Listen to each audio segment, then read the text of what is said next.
स्मृतापि तरुणातपं करुणया हरन्ति नृणाम् अभङ्गुरतनुत्विषां बलयिताशतैर्विद्युतां कलिन्दगिरिनन्दिनी तटसुरद्रुमालम्बिनी मदीयमतिचुम्बिनी भवतु कापि कादम्बिनी। तत्र रसगङ्गाधरे एतावता अप्पयदीक्षिताचार्येण व्याकृतस्य निःशेषच्युतचिन्तनम् इत्यादि पद्यस्य यद् व्याख्यानमस्ति तस्य व्याख्यानस्य खण्डनं विषयीक्रियते आचार्यजगन्नाथेन। तस्य खण्डनं कृत्वा तस्य खण्डनं विधाय इतः स्वाभिमतं व्याख्यानं प्रस्तौति आचार्यजगन्नाथः।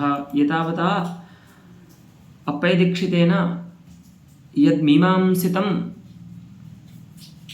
तन्न समीचीनं तच्च युक्तिभिः साधितमपि। तत्र वैमत्यं यदस्ति तद् युक्तिभिः साधितमपि। इदानीम् आचार्यः तस्यैव पद्यस्य स्वाभिमतं प्रकटयति। इतः पश्यामः ग्रन्थे तथा हि इति ग्रन्थं पश्यन्तु। तथा हि अयि बान्धवजनस्य अज्ञातपीडागमे स्वार्थपरायणे। इदानीं वक्त्री यास्ति विदग्धा नायिका सा दूतीं प्रति किं वक्ति तदिदानीम् आचार्येण उपस्थाप्यते जगन्नाथेन। अयि बान्धवजनस्य अज्ञातपीडागमे। न ज्ञातः पीडायाः आगमः अर्थात् स्तरम् अर्थात प्रवाहः यया सा अज्ञातपीडागमा तत्संबोधने अज्ञातपीडागमे। अपने बंधुजन की पीड़ा को नहीं जानने वाली, क्योंकि यदि बंधुजन की पीड़ा को जानती तो इस प्रकार का दुष्कृत्य नहीं करती, है ना। यदर्थं मया त्वं प्रेषिता तत् मद्हितं साधयित्वा एव त्वम् आगमिष्याः, परन्तु तथा त्वं नाकरिष्यः इति कृत्वा कथयति। अज्ञातपीडागमे कस्य तु बान्धवजनस्य, अपने बंधुजन की पीड़ा को जो नहीं जान रही है ऐसी है दूती। और कैसी है? स्वार्थपरायणे, अपने स्वार्थ को सिद्ध करने में जो तत्पर है ऐसी। तुमने क्या किया? तो अब आचार्य जगन्नाथ ऐसा व्याख्या करेंगे कि स्नान वापी स्नान में भी ये जो चंदनच्युति आदि हैं वो संभव होंगे और संभोग से भी संभव होंगे। अर्थात व्यंजक जो अर्थ हैं जिनको आचार्य अप्पय दीक्षित अभी तक साधारण मान करके व्याख्या कर रहे थे, उन्हीं असाधारण मान करके व्याख्या कर रहे थे, उन्हीं को साधारण मान करके व्याख्या करेंगे आचार्य जगन्नाथ। देखिए, स्नान कालातिक्रम भयवशेन नदी मदीय प्रियोः अंतिकम अगत्वैव। देखिए, इसको दूती को नदी में स्नान करने जाना था और उसके बाद मेरे पति के पास जाना था, लेकिन स्नान कालातिक्रम भयवशेन मम स्नान कालः अतिक्रमते गच्छति। ऐसा भय, ऐसे डर से तुमने क्या किया?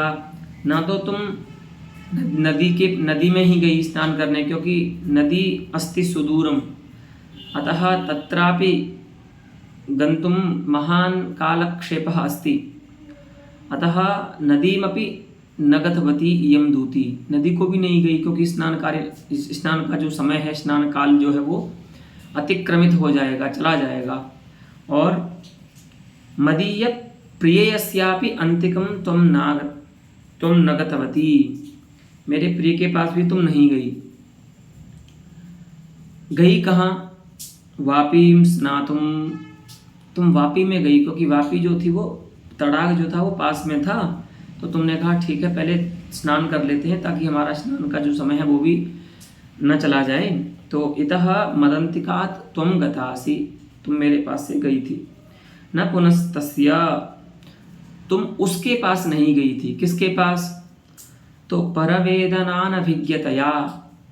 अब अधम पद का हेतु दे रहे हैं, देखिए, क्योंकि वो दुखदाता है इसलिए अधम है।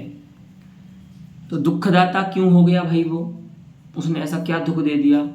तो उसने मेरी वेदना को नहीं जाना है ना। स्व प्रेयसः जनस्य पीडाम् अज्ञात्वा यः जनः व्यवहरति सः अधमो जनः इति अस्याः नायिकायाः अभिप्रायः। अपने प्रेयसी अथवा प्रियतम की जो पीड़ा को नहीं समझ पा रहा है वो व्यक्ति अधम है। तो परवेदना अनभिज्ञतया, दूसरे की पीड़ा को नहीं जानने के कारण, दुखदातृत्वेन, जो दुखदाता है, दुख देने वाला है, ऐसे अधम उस नायक के पास भी तुम नहीं गई थी। ऐसा क्यों बोल रही हो तुम? नायिका से पूछ रही है दूती कि ऐसा क्यों लग रहा है तुमको कि मैं वापी में स्नान करने के लिए गई थी। तो अब देखिए, जिस प्रकार से आचार्य अप्पय दीक्षित ने चंदनच्युति आदि वाक्यार्थों को लेकर स्नान कार्य की संभावना को निरस्त किया था, स्नान से ये हो सकते हैं, इसको निरस्त किया था, उसी व्याख्या से आचार्य जगन्नाथ अब यह संभव करेंगे, यह सिद्ध करेंगे कि स्नान से भी इस प्रकार की चंदनच्युति हो सकती है ना। भले तटपद है, निशेष पद है, निर्मृष्ट पद है, ठीक है, फिर भी जल स्नान में भी ये संभव है। कैसे संभव है देखिए, यतः निशेष च्युतचंदनम स्तनयो तटमेव न उरस्थलम, तुम्हारे संपूर्ण वक्षस्थल से चंदन की च्युति नहीं हुई है, चंदन नहीं हटा है, केवल कुछ देश का जो तट प्रांत है, ऊपर का जो भाग है, उसी से चंदन मिटा है। तो ऐसा स्नान से कैसे हो सकता है? आचार्य अप्पय दीक्षित तो कह रहे हैं कि ये तो केवल रति में ही संभव है। तो अब देखिए ये क्या कहते हैं, वापीगत बहुल युवजन त्रपा पारवश्यात अंशद्वय लग्नाग्र स्वस्तिकी कृत भुजलता युगलेन तटस्यैव उन्नततया मुहुः परामर्शात। इस नायिका ने अपनी भुजाओं से केवल अपने स्तनों का जो ऊपर का भाग है उसी का ही आमर्दन किया, उसी को ही स्नान के समय उसने स्पर्श किया। क्यों, ऐसा क्यों? तो बता रहे हैं कि वापीगत बहुल युवजन, जब ये वापी पे स्नान करने गई तत्र तो अनेके युवानः आसन्, बहुत सारे युवा थे वहाँ पर। तो अयम अस्ति स्वभावः स्त्रियः यत् तस्याः स्नानादि कार्यं सम्मर्दे न भवितुमर्हति, अतः तत्र लज्जा भवति तस्याः, स्त्रियः इयं प्रकृतिरस्ति। तो वहाँ पर बहुत सारे युवा उपस्थित थे, इसलिए उसने क्या किया, अपने दोनों हाथों को अपने स्कंध पे रख लिया, कंधे पे रख लिया और स्वस्तिकीकृत कर लिया अपनी बाहुओं को, जैसे मानो स्वस्तिक बन गया हो, और अपने दोनों जो उसका जो कुछ देश है उसको उसने ढक लिया, है ना, अपने भुजाओं से, और भुजाओं के ऊपर का जो तल भाग है उसको अपने रख लिया स्कंध पे, कंधे पर, और अपने स्नान करने लगी। तो इस प्रकार से क्या हुआ, जो उसका संपूर्ण वक्षस्थल है वो तो उसकी भुजलताओं से ढक गया, है ना, और ऊपर का जो भाग है उसी का बार बार क्या हुआ, स्पर्श हुआ स्नान कार्य में, जल का स्पर्श वहीं पर हुआ, उन्नत होने से, उस देश के उन्नत होने से, ऊंचा होने से जल का जो स्पर्श है वो बार बार वहीं पर हो रहा है, इसीलिए केवल स्तनयोः तटमेव निःशेषच्युतचन्दनमस्ति न तु सकलम् उरस्थलं, संपूर्णं वक्षः चन्दनरहितं नास्ति, यतो हि सा स्वस्तिकीकृतभुजलता युगलेन केवलम् उन्नततया स्तनयोः उपरिभागमेव मुहुः स्पृष्टवती इति कृत्वा स एव भागः चन्दनरहितः जातः। तो अब देखिए, इस प्रकार की व्याख्या से ये सिद्ध हो रहा है कि निशेष पद भी रहे, तटपद भी रहे, लेकिन फिर भी स्नान से भी इस प्रकार की चंदनच्युति होने की संभावना है। तो आचार्य अप्पय दीक्षित ने जो व्याख्या की थी कि नहीं, स्नान से यदि चंदन की च्युति होती है तो वो संपूर्ण वक्षस्थल से होगी, या उत्तरीय कर्षण से होती है तो वो निशेष नहीं हो सकती, तो ऐसा नहीं है।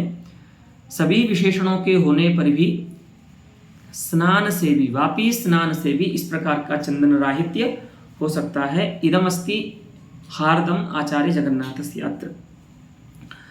और अब द्वितीय विशेषण में आ रहे हैं, वाक्यार्थ में आ रहे हैं, जो व्यंजक है, सहायक व्यंजक है कि एवं त्वरया सम्यक सम्यक आक्षालनेन उत्तरोष्ठो न निर्मिष्ट रागः। आचार्य अप्पय दीक्षित कहते हैं कि स्नान से यदि निर्मिष्ट राग होगा तो केवल अधर नहीं होगा, उत्तरोष्ठ भी जो है वह भी वहाँ से भी राग मिट जाएगा, है ना।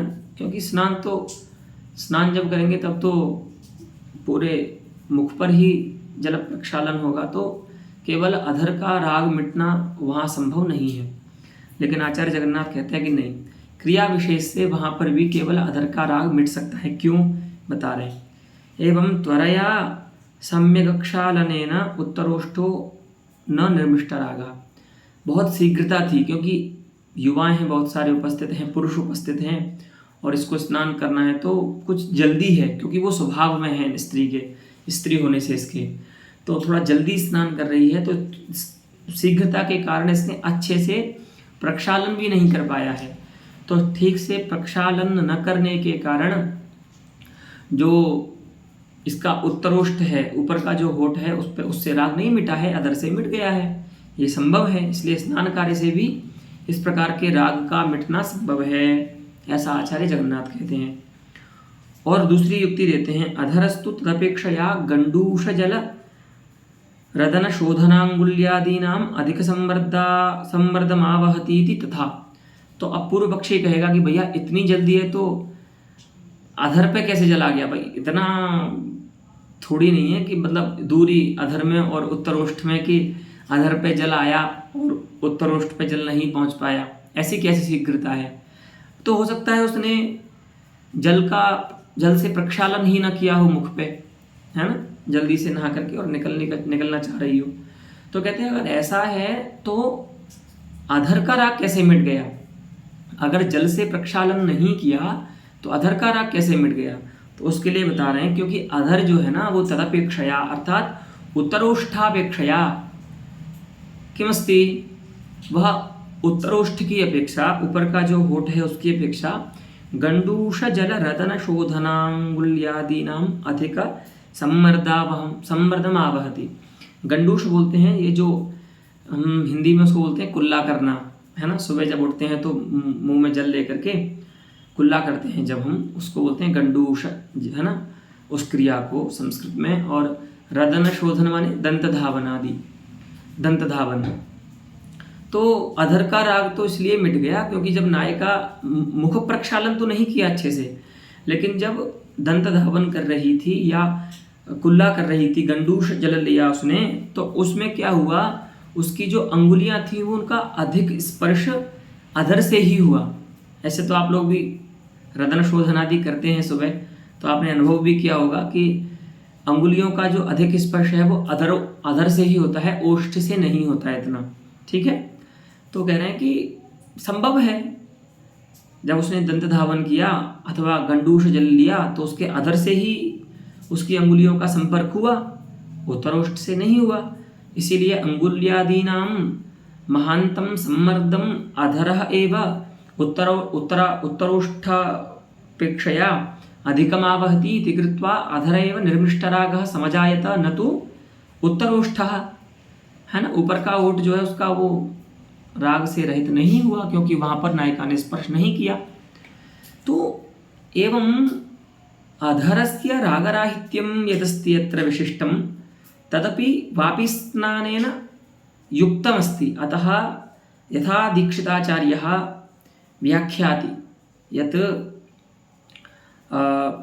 संभोगेनैव तथा रागराहित्यम् अधरस्य संपद्यते इति न युक्तियुक्तम। अस्तु, इस प्रकार से द्वितीय जो व्यंजक है उसका भी संभावना दिखाते हैं स्नान से। किंच सम्यगक्षालनेन नेत्रे जलमात्र संसर्गा दूरम उपरि भागे एव अनंजने। अब देखो वही कारण है, क्योंकि एक ही युक्ति से, एक ही उपाय से उभयम अत्र सिद्ध्यति। राग जो है वह उत्तरोष्ठ से क्यों नहीं मिटा, क्योंकि सम्यक प्रक्षालन नहीं किया, सम्यक अक्षालन हुआ था, है ना। तो अच्छे से उसको अपने मुख को प्रक्षालन नहीं किया जल से, इसलिए उसके अधर का जो राग है वो मिट गया, उत्तरोष्ठ का नहीं मिटा। वही कारण है कि उसके संपूर्ण नेत्रों से काजल नहीं मिटा, अपितु जो प्रांत भाग है, नेत्रों का जो बाहर का जो हिस्सा है, उसी से काजल मिटा। तएव हाँ अनंजने स्तः नेत्रे, प्रांत भागाभ्यामेव नेत्रे अनंजने आस्ताम। आंखें केवल जो उनका बाहर का जो हिस्सा है वही काजल से रहित हुआ, वहीं से काजल मिटा, पूरे नेत्रों से काजल नहीं मिटा, क्योंकि हेतु वही है, मुख को अच्छे से प्रक्षालित नहीं किया, क्योंकि तत्र यूनाम भूयस्त्वमासीत्, यूनाम भूयस्त्ववशात् इयं स्वातंत्र्येण स्नातुं न प्राभवदिति इमानि कार्याणि संजायन्ते। ठीक है। और देखिए शीतवशात, अब देखिए चतुर्थ विशेषण क्या है, तनोः यदस्ति पुलकितत्वम, है ना, रोमांचः, उसका क्या कारण है, तो वहाँ पर भी आचार्य अप्पय दीक्षित ने यह कहा कि इस प्रकार का जो रोमांच है वो भी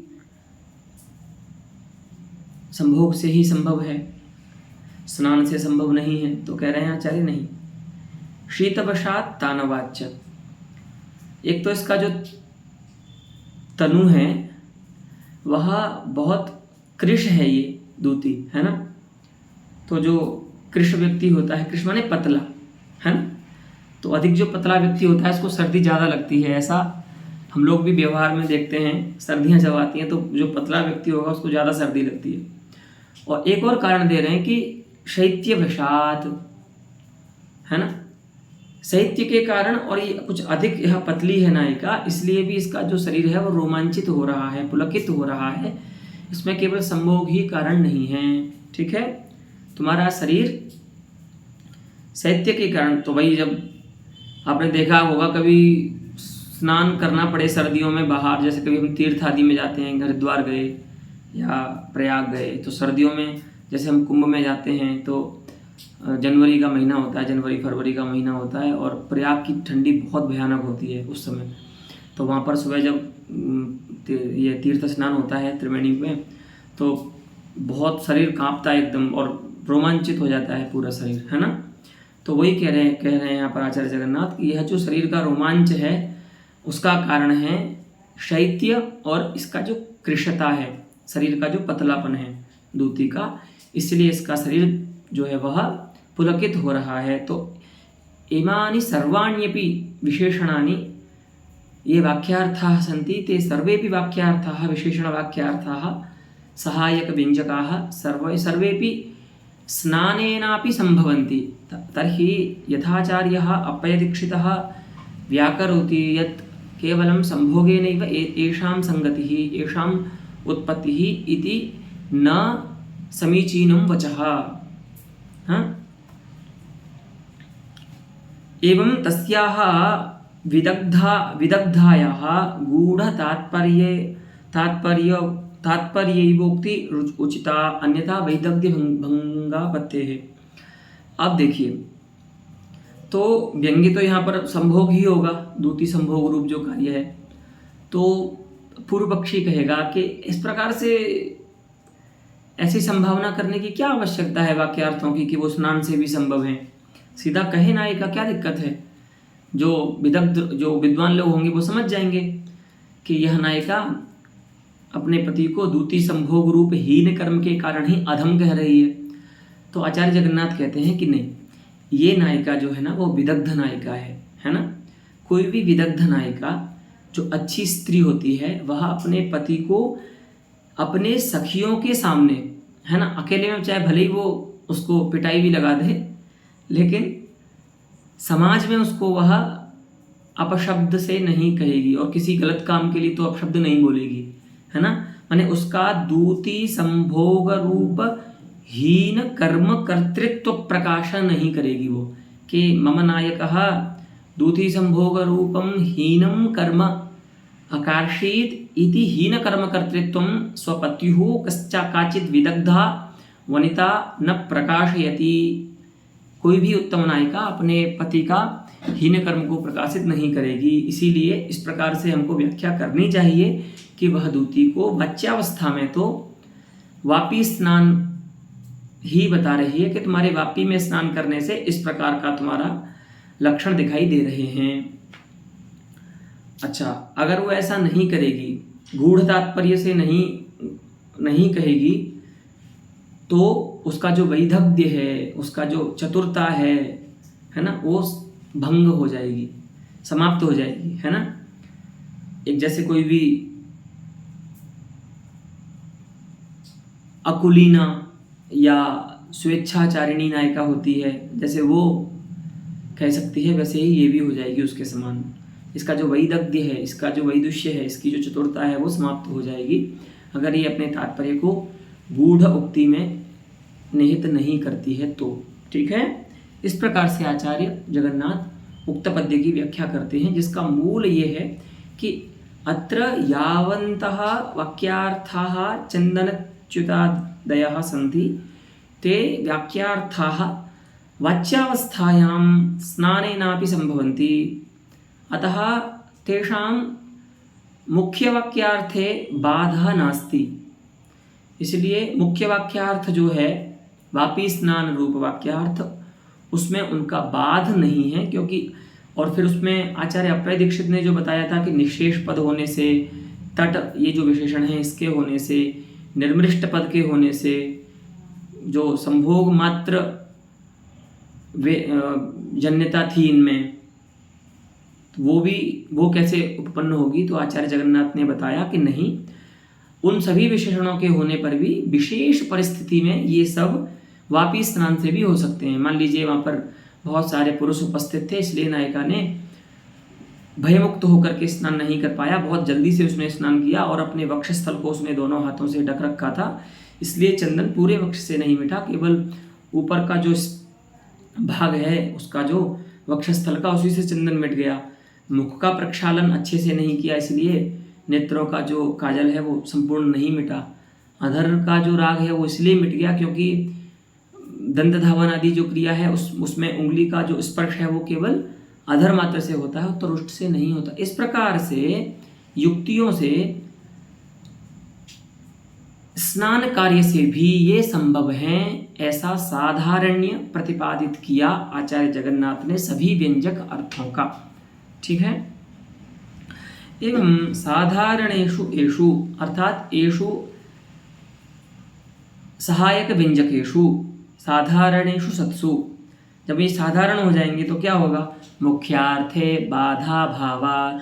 अब जो वापी स्नान रूप मुख्यार्थ है जिसमें इनका अन्वय बाधित हो रहा था आचार्य अप्पय दीक्षित के अनुसार, क्योंकि वे स्नान से इनकी उत्पत्ति, इनकी संभावना को निरस्त कर रहे थे कि ये स्नान से नहीं हो सकता, अब वैसा बाध नहीं होगा।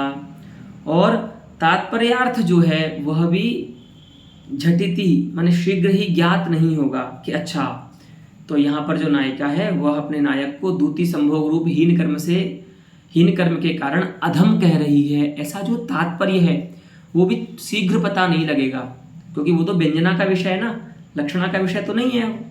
तो इसीलिए यहाँ पर अब लक्षणा का अवकाश नहीं है, पहला ही हेतु नहीं है ना लक्षणा का। आचार्य अप्पय दीक्षित के मत में तो इसलिए लक्षणा हो रही थी क्योंकि वहाँ पर वाच्यार्थ जो वापी स्नान है उससे चंदन च्यवनादि जो हो रहे हैं उनकी संभावना को उन्होंने निरस्त कर दिया था, तो वो अब मुख्य वाच्यार्थ जो है उसमें तो उनका अन्वय हो ही नहीं सकता, तो मुख्यार्थ बाध हो रहा था। मुख्यार्थ बाध होने के कारण उनके यहाँ पर विपरीत लक्षणा आ रही थी, लेकिन अब लक्षणा का कोई अवकाश नहीं है, क्योंकि आचार्य जगन्नाथ ने जो व्याख्या की है उस व्याख्या के अनुसार इमे व्यंजकाः अर्थाः साधारणाः सम्पद्यन्ते। साधारणेषु सत्सु एषु व्यंजकेषु अर्थेषु मुख्यार्थबाधो न भवति, यतोहि इमे व्यंजकाः अर्थाः वापी स्नान रूप मुख्य वाक्यार्थे अन्वयं लभन्ते। इसीलिए इस व्याख्यान के अनुसार लक्षणा का अवकाश नहीं है।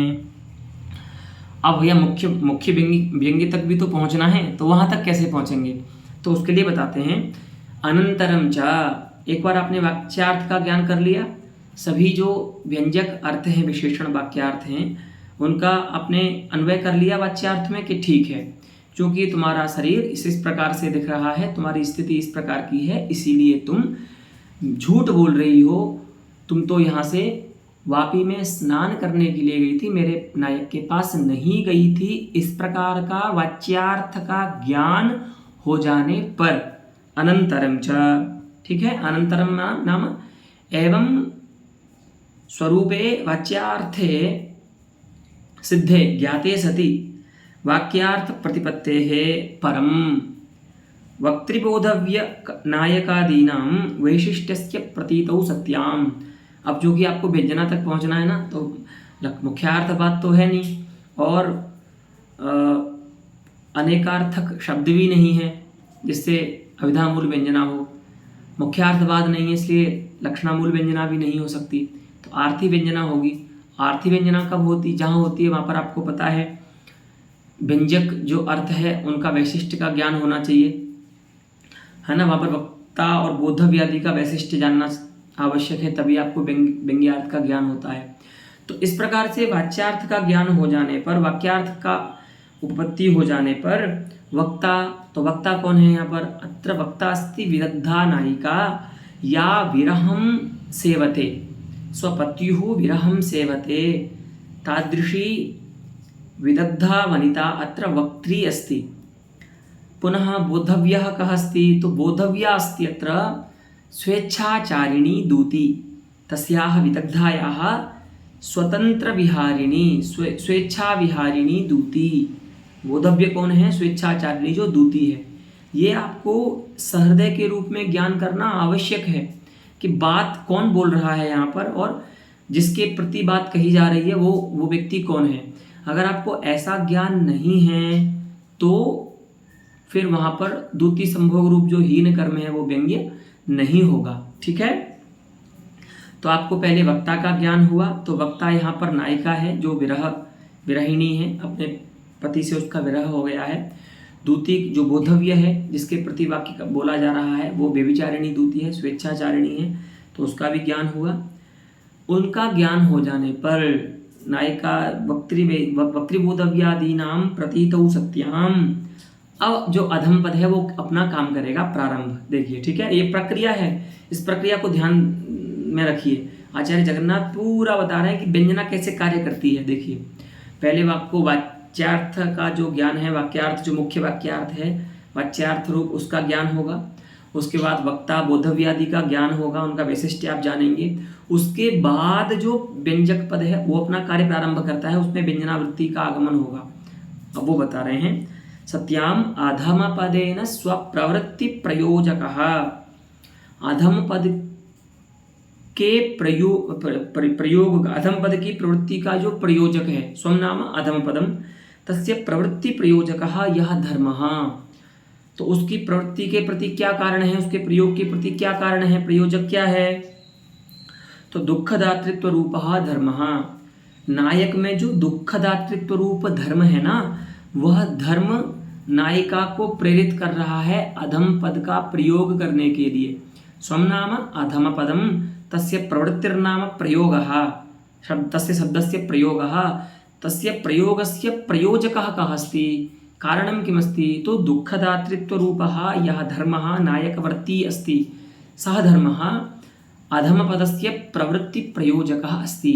अर्थात नायक में रहने वाले दुःखदातृत्व रूप धर्म के कारण नायिका उसको अधम पद से संबोधित कर रही है, ठीक है। तो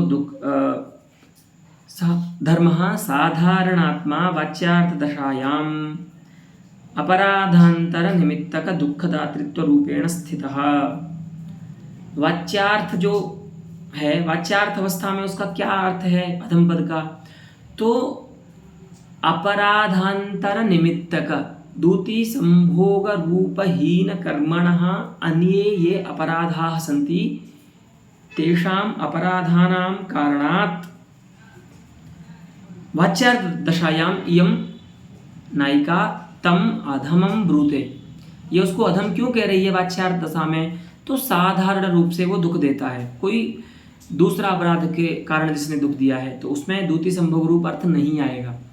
वाच्य अभिधावृत्ति से जब अधम पद अपना अर्थ उपस्थित करेगा, अभिधावृत्ति जब उसका अर्थ उपस्थित कराएगी, तो वहां पर जो दुखदातृत्व है वह दूसरे अपराध के कारण है नायक में, वहां पर द्वितीय संभोग रूप अपराध नहीं आएगा अभी, ठीक है, वाच्यार्थ दशा में, क्योंकि उस समय वो साधारण अपराध का ज्ञान कराएगा, है ना, दुखदातृत्व जो है उसमें वह। तो साधारणात्मा वाच्यार्थ दशायाम अपराधांतर निमित्तक दुखदातृत्व रूपेण स्थितः।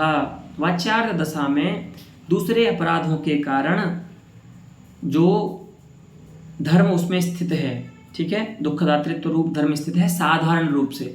अब वो किसी भी रूप में दुखदाता हो सकता है साधारण रूप से, कोई विशेष धर्म का प्रकाशन नहीं किया जा रहा है कि वो इसलिए माने इत्थम दुखम ददाति इति कृत्वा सह दुखदाता, ऐसा कोई स्पेसिफिक दुख का स्वरूप नहीं है कि वहाँ पर उसने ये काम किया इसलिए वो मुझे दुख दे रहा है, सामान्य रूप से वो दुख देता है, ठीक है। ऐसा वाच्यार्थ दशा में अर्थ करेंगे अधम पद का।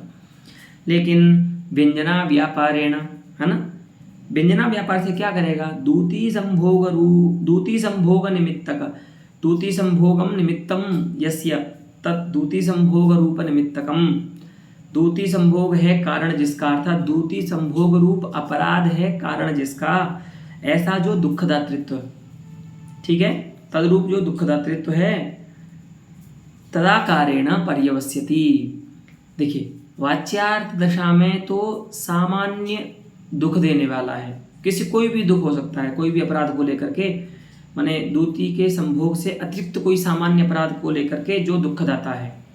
लेकिन व्यंजना व्यापार जब आएगा तो वहाँ पर क्या होगा? क्योंकि अब व्यंजना जब आ रही है तब आपको वक्ता का वैशिष्ट्य पता है कि ये नायिका उत्तम नायिका है, विदग्ध नायिका है, ये अपने नायक को किसी सामान्य अपराध के लिए अधम नहीं बोलेगी, हाँ।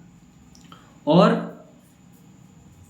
यह जो दूती है वो भी स्वेच्छाचारिणी है, कदाचित चलो नायिका तो विरह में है तो इस प्रकार के प्रयोग कर सकती है, उसकी मनस्थिति अच्छी नहीं है, लेकिन अगर दूती अच्छी है तो, लेकिन दूती भी अच्छी नहीं है, ये भी व्यभिचारिणी स्त्री है, तो इसका मतलब वह यहाँ पर दूती संभोग रूप हीन कर्म जो है उसके कारण ही जो दुख देने वाला है, उससे ही जो दुख देने वाला है, ऐसे नायक को अधम कह रही है, ऐसा व्यंजना व्यापार से वहाँ पर सिद्ध होता है। तब जाकर के व्यंग्य होगा कि तस्य अधमस्त्येव अंतिकम तम रंतुम गतासी, ठीक है, इस प्रकार से व्यंग्यार्थ आएगा। ये आर्थी व्यंजना है, ठीक है।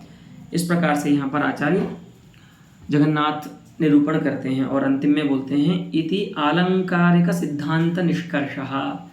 पश्यन्तु सर्वेषाम् आलंकारिकाणाम् अयं प्रतिनिधिः इति कृत्वा वदति अयं यः विधिः मया उक्तः व्यञ्जनास्थले स एव सकलानाम् आलंकारिकाणां सिद्धांत निष्कर्षः अस्ति। यथा भवान् आचार्य अप्पयदीक्षितः मीमांसति तथा नास्ति, ठीक है। तो अब यहाँ पर क्रम आप एक बार फिर जान लीजिए। निश्शेष इत्यादि पद्य में सबसे पहले वाक्यार्थ उपपन्न होगा, वापी स्नान रूप जो मुख्य वाक्यार्थ है। उसके बाद वक्ता बोधव्य आदि का ज्ञान होगा। यम नायिका विदग्धा अस्ति दूती च स्वेच्छाचारिणी अस्ति तयोः ज्ञानात् आधम पदम यद वाच्यावस्थायां साधारणात्मना धर्मेण दुःखदातृत्वं प्रकाशयन् नायकस्य दुःखदातृत्वं प्रकाशयति तदेव अधमपदं व्यञ्जना व्यापारेण दूती संभोग रूप हीन कर्म निमित्तकं दुःखदातृत्वं नायके प्रकाशयति व्यञ्जना व्यापारेण, ठीक है। इसी प्रकार से जो अधम पद है वो अविदावृत्ति से अलग दुःखदातृत्व को प्रकाशित करेगा और व्यञ्जना व्यापार से नायक में एक अलग प्रकार के दुःखदातृत्व का प्रकाशन करता है। इत्थम आचार्यः अत्र जगन्नाथः एनं श्लोकं व्याख्याति। पुनः 3 पुनः यः व्याख्यानक्रमः अस्ति आचार्य अप्पयदीक्षितस्य येन सः अर्थापत्या संभोगरूपम् अर्थं प्रकाशयितुं वक्ति तम् उपक्रमम् अत्र आचार्यः जगन्नाथः निरस्यति। पश्यन्तु, वो जो व्याख्या किया था ना आचार्य अप्पय दीक्षित ने कि कोई नायिका अपने नायक को अधम क्यों नहीं, दो प्रकार से कह सकती है, जाति से अथवा कर्म से। जाति से कहेगी नहीं क्योंकि इस प्रकार से उसका भी खंडन करेंगे आचार्य। देखिए, अधमत्वम अपकृष्टत्वम, अयं वाक्यांशः आचार्य अप्पय दीक्षितस्य साक्षादत्र उद्धृतः अस्ति। अतः अयं वाक्यांशः पंडितराजस्य नास्ति इति मनसि कुर्वन्तु। अधमत्वम अपकृष्टत्वम, अधमत्व क्या है? अपकर्षता, ठीक है, नीचता। तच्च, और वह जो अपकृष्टत्व है वह जात्या अथवा कर्मणा हो सकता है। यह पहले भी बताया गया है, पहले के जो व्याख्यान थे उनमें। तो वो दो प्रकार से हो सकता है, या तो जाति से कोई अपकृष्ट होगा किसी से, या तो कर्म, कोई उसने ऐसा अपराध किया होगा, कोई ऐसा तुच्छ दुष्कृत्य किया होगा जिससे वो अधम है, अपकृष्ट है।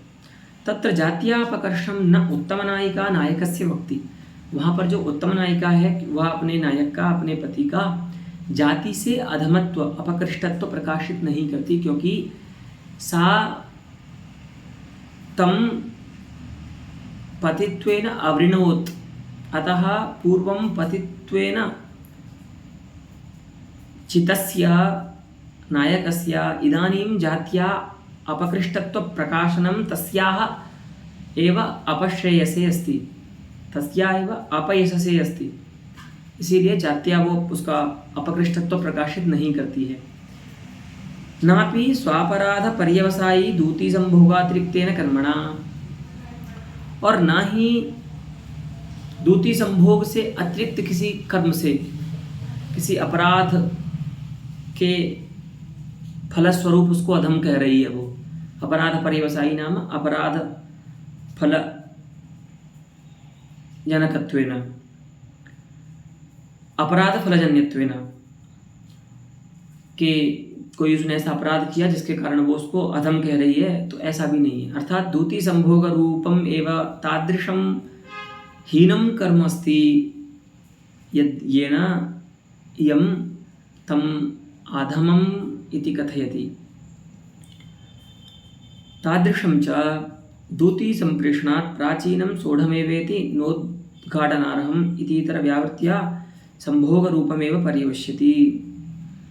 तो अतिरिक्त कर्म से नहीं कह सकती है, तो कौन सा ऐसा कर्म है जिसके कारण ये अपने नायक को अधम कह रही है? तो अप्पय दीक्षित कहते हैं कि तादृशं च दूती संप्रेषणात् प्राचीनम सोढ़मेव, प्राचीन जो अपराध थे ना इस नायक के, क्यों ऐसा क्यों है कि संभोग से अतिरिक्त कर्म से वह अपने नायक को अधम नहीं कह रही है? क्योंकि प्राचीन जो इसके अपराध थे ना नायक के, उनको तो सहन कर ही लिया है अभी नायिका ने। यदि तानि सोढ़ानि ना भविष्यन् चेद इयं तम अनुकूलयितुं नायकं दूतीं न प्रेषयिष्यत्। हाँ, तो वो दूती को नहीं भेजती अगर ऐसा होता तो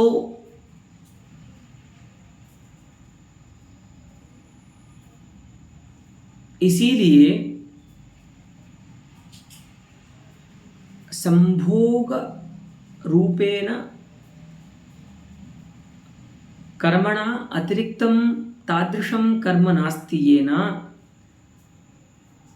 इयं स्वनायकम् अधमपदेन व्यवहरेत्। अपने नायक को ये अधम कहे, ऐसी कोई दूसरा कर्म नहीं है। यदुक्तम, तो एतत् यदुक्तम आचार्य अप्पय दीक्षितेन तदपि निरस्तम, वो भी खंडनीय है, वो भी खंडित है। क्यों? क्योंकि विदग्धोत्तम नायिकायाः सखी समक्षम तदुपभोगरूपस्य स्वनायकापराधस्य स्फुटं प्रकाशयितुम् अतितमाम अनौचित्येन।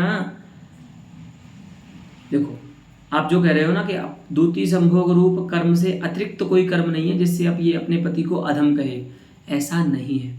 कोई भी उत्तम नायिका अपनी सखियों के सामने, जैसा कि बता रहे थे, भले उसको सब कोई भी नहीं है तब तो वो उसको कुछ भी कहे, है ना, लेकिन सबके सामने उत्तम नायिका जो होती है वह अपने नायक को इस तरह से अपमानित नहीं करेगी कि तुमने दूती के साथ रमण किया है, तुमने दूती का उपभोग किया है। ऐसा हीन कर्म का प्रकाशन अपने नायक का, अपने पति का कोई भी उत्तम नायिका सखियों के सामने नहीं करेगी। इदानीम् अस्याः सख्यः परितः सन्ति अस्याः, अतः तासु सत्सु इयं स्वनायकस्य तादृशं हीनं कर्म उद्घाटयितुं नार्हा इयं या अस्ति नायिका। इसीलिए आप ये तो मत कहिए कि संभोग रूप कर्म से अतिरिक्त कोई कर्म नहीं है जिससे ये अपने नायक को अधम कहे। तो ये बात उसमें ये भी समझ लीजिए कि कोई उत्तम नायिका इस प्रकार से नहीं बोलती है। तो फिर क्या बचता है ऐसा कर्म? तो आचार्य अब जगन्नाथ कह रहे हैं कि नहीं, प्राचीन कर्म यद्यपि उसके द्वारा सहन कर लिए गए थे, लेकिन अभी इसके मन में जो संभोग रूप नायक का जो दूती के साथ रमण रूप अर्थ है, उसके कारण जो प्राचीन अपराध है ना, जो आप बोल रहे हो सहन कर लिए गए थे, वो सभी द्वारा से जीवित हो रहे हैं। अब वो द्वारा से वो उनके कारण इसको क्रोध आ रहा है।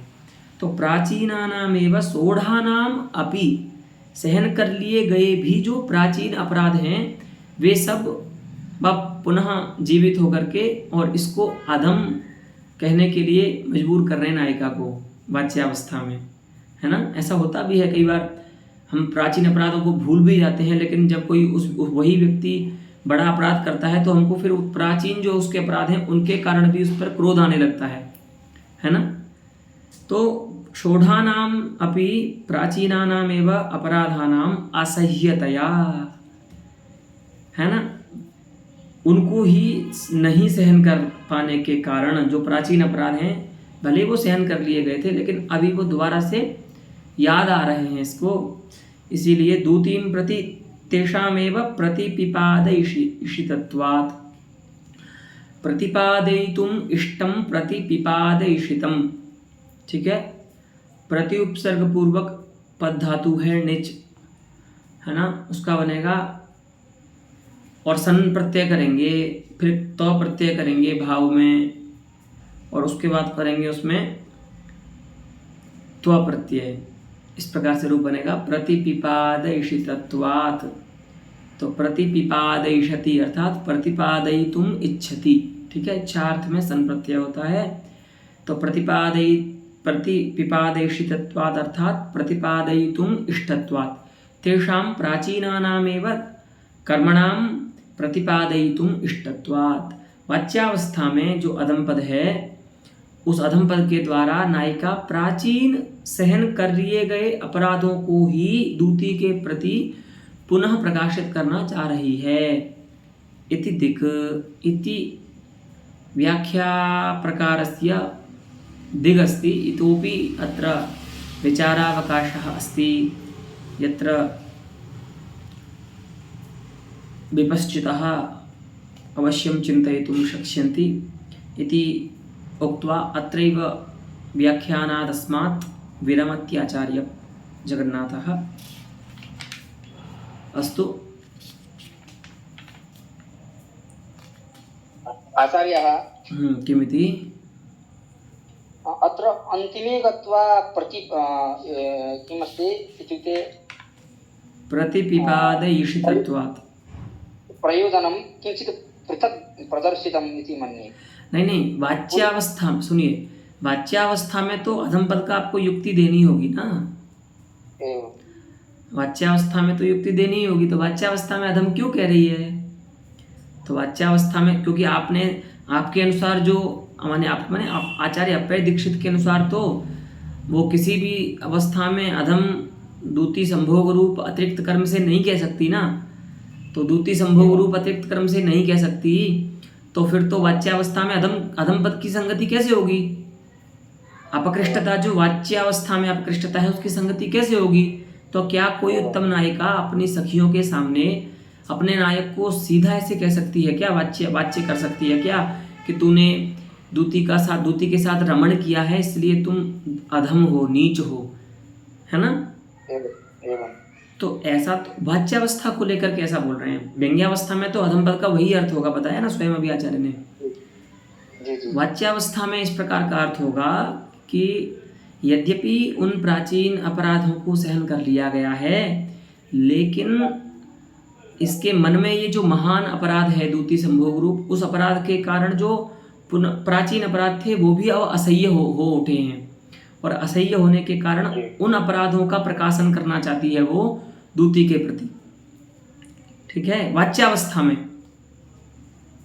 है ना। इस प्रकार से यहाँ पर संगति करनी चाहिए। एवं आचार्य जगन्नाथस्य काव्यस्य ये चत्वारः प्रकाराः सन्ति, तेषु आदिमः यः प्रकारः अस्ति उत्तमोत्तमकाव्यमिति, तत्र उत्तमोत्तमकाव्यस्य लक्षणं विधाय तस्य पृथक् अर्थदृष्ट्या त्रयः श्लोकाः उदाहृताः। तत् पद्येषु पृथक् पृथक् अर्थः मुख्यतया प्राधान्येन व्यङ्ग्यो भवति इति कृत्वा तेषां तत्र पार्थक्यं युक्तमेव।